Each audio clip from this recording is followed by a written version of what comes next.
Hello and welcome to Connect, the weekly podcast of the California MBA featuring one-on-one interviews with movers and shakers in the mortgage industry. I'm Susan Milazzo, CEO of the California MBA, and happy that you could join us today. Before I welcome today's guest, I'd like to thank our 2024 President's Council sponsors. These companies have provided a tremendous amount of financial support for the California MBA, in large part so that we can continue to be the strong voice before the California State Legislature and our regulators to protect the mortgage market in California. And this year's President's Council sponsors include AmeriHome, Arch MI, CMG Financial, Consolidated Analytics, Funding Shield, Guild Mortgage, and Western Alliance Bank. Thank you all so much for your continued support this year. We greatly appreciate it. And with that, I'll turn to today's guest. I am happy to welcome Joe Dahleen, who is Managing Director of Strategy and Sales at Silverwork Solutions. Joe, long time no talk. How are you? Yeah, it was great to see you last year's conference. It was a lot of fun. Looking forward to it again this year. So I'm doing great. Thank you very much. I was so happy to can reconnect with you at Silverwork. I know that you're relatively new with the company. I'm eager to dive in and hear a little bit more about the company, but I do always like to start these out with sharing with our listeners how you got into the mortgage industry. So tell us a little bit about your journey. After college, I left for the West Coast. I moved to Pasadena first and quickly migrated my way up to Northern California, where I got in the restaurant business, and I managed a restaurant for a partner. And then we bought two restaurants together. One that I bought was in Foster City. The other one was in Redwood Shores. The main location that I managed was in Los Altos, and I was in the pizza business of all places. So I had a lot of fun. I had a lot of great memories from doing that. I thought for sure I wanted to be this, entrepreneur right out of the gate. And I kind of grew up in the restaurant business, kind of paying my way through college and everything else while I worked at banks as a teller. But my partner ended up dying of cancer. Same thing my father died of when I was 5 years old. So it was really weird. We sold the restaurants. We got out before he passed.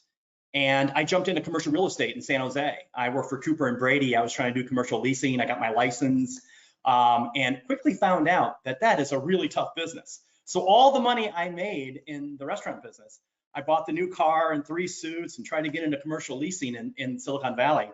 And after about a year, I said, wow, I burned through a lot of money. I better do something else. So a friend of mine told me to go over to the East Bay and talk to his buddy who had a bank, and he has a mortgage division. So I ended up walking in. He sits me down. He hires me right away because we're friends. We know each other. And he goes, okay, there's 4 cubes in that office. You grab one of them, and there's a phone, and watch everything that comes off that fax machine. And once it comes off that fax machine, let me know if you have any questions. And that was it. You were on your own, right? So back in the days when we had fax machines. It was one of those, yes, the old fax machines, right? I don't think we even had pagers in those days. So that's when I got into the mortgage business as an originator. So I started from the ground up. Thankfully, I was recruited very quickly by a large organization in San Mateo, US Bancorp Mortgage in those days. And we had a very unique product for the Bank of Washington that they were trying to fill up. So I got to do a ton of jumbos in Palo Alto and Los Altos, and that was awesome way to get into the business. And thankfully, that's been the start of my almost 30-year career, I think. Wow, that's I did not know that you started in the restaurant industry. So that's pretty interesting. I can toss a pretty mean pizza, let me tell you. I was looking at a little information on Silverwork Solutions, and of course, your products include the use of AI. Artificial intelligence is top of mind in so many ways for the association from a legislative standpoint, following a lot of legislation relative to AI, but it's also being used in ever increasing way capacity for lenders. What would you say is AI's most effective aspect for the mortgage industry? I'm really, I think that Gen AI has gotten a lot of great, pub and press and a lot of the marketability. And I think Gen AI is very interesting. I think it's great for client acquisition. It's great for marketing and things like that. But really, I think the thing's going to change the industry, and why I'm staying on the AI side with Silverwork Solutions is I believe that applied AI is really changing the way the business is going to be done, not Gen AI. So applied AI is actually using machine learning and language models and all the different aspects of technology together to create this ultimate model. And so that's what I've been doing. That's what I've been focusing on for the last couple of years. And I'm happy to do so with what we're doing here at Silverworks. Yeah, it looks like you guys have some great solutions. The company has great solutions for lenders.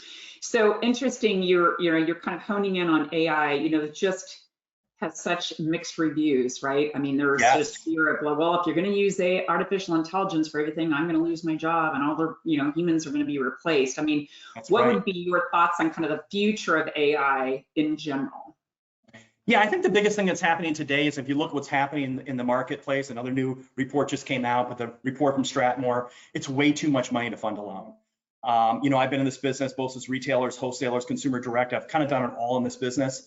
But when it gets to $11,559 to fund a loan, it doesn't work. It just doesn't work. We have the greatest technology we've ever had in our business, and we're not deploying it correctly.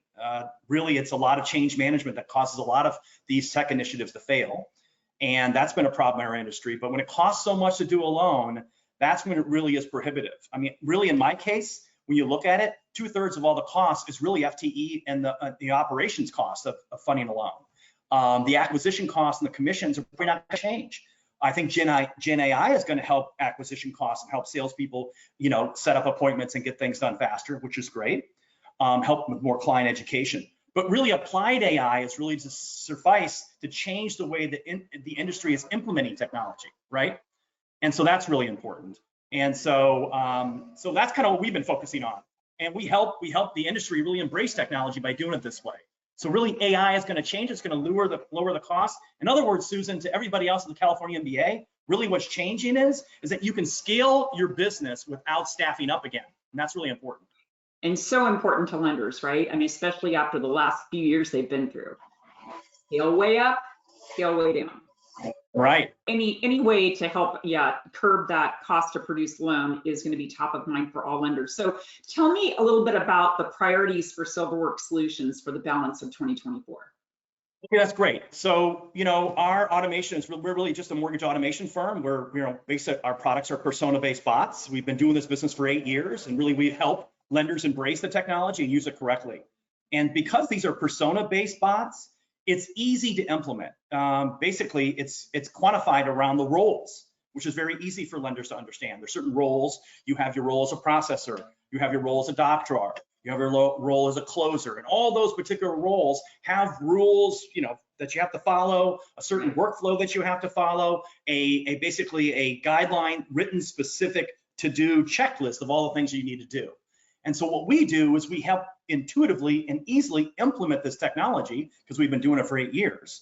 And our bots are kind of out of the box, but each one of them is built for every lender for their own specific rules. So that's really important to the process, and that makes it very easy to implement. So I think the important thing for us is the key for us. Sure enough, he's right here in front of me. I think the key for us is to keep the pace with modernization with this AI, right? And to improve the borrower experience really is what we're trying to do with AI. And that's really what happens. That's the byproduct of this. If you can automate a lot of those rules and everything else together, it makes it help it a much faster way to really impress your client on the front end. And that customer experience is changing the game. And that's where most lenders are focused at nowadays. And so because of this, and because of there's a role-based bots, that it basically helps really realize the ROI significantly.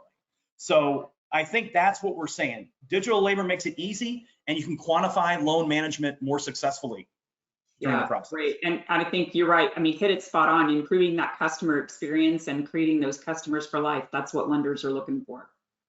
Yes, mortgage automation done properly, implemented properly and successfully, right, is something that really improves the customer experience for all internal people, external people, the realtors today, because we know it's a very heavy purchase money market, right? If you can't keep the realtor happy, you're not going to get that next deal. And so this is really an important part of this whole entire process. And we're not new. We've been doing it for a long time. So I think when people come to us, when they work with our teams, they're kind of like, wow, you guys are really experienced in this. And we provide a certain case of best practices that the lenders think are a great idea. And then when they implement it, they really enjoy it. So that's what's great. Excellent. Well, I appreciate that information. Excited to learn more about Silverwork Solutions. And Joe, it's great to reconnect with you. It's been a Yeah. minute since we've chatted, and I look forward to having you involved with the association through Silverwork later this year. Yes, if I can help out again in any way, Susan, you know I would. It was great working with you for 2 years on the innovation committee. I really enjoyed that time, spending that time and doing webinars every single month, helping propel the industry. And that's kind of what I'm doing here at Silverworks. I kind of help propel the industry to help understand how to implement this type of technology. I think I'm good at doing that, right? Yes. So if anybody would like to speak with me, just get a hold of me on LinkedIn or through the CMBA, and I'll definitely see you at the conference. I'm definitely better in person, I'm sure. Always high energy. Joe, thank you so much for being on Connect. I appreciate it. All right, Susan, great to see you again. Have a great day. And thanks to all of you for joining us on today's episode. To access any of our past episodes, you can follow us on our YouTube channel. We're also available on SoundCloud, Apple Podcasts, and Spotify. That's it for this week, and we'll see you next time on Connect.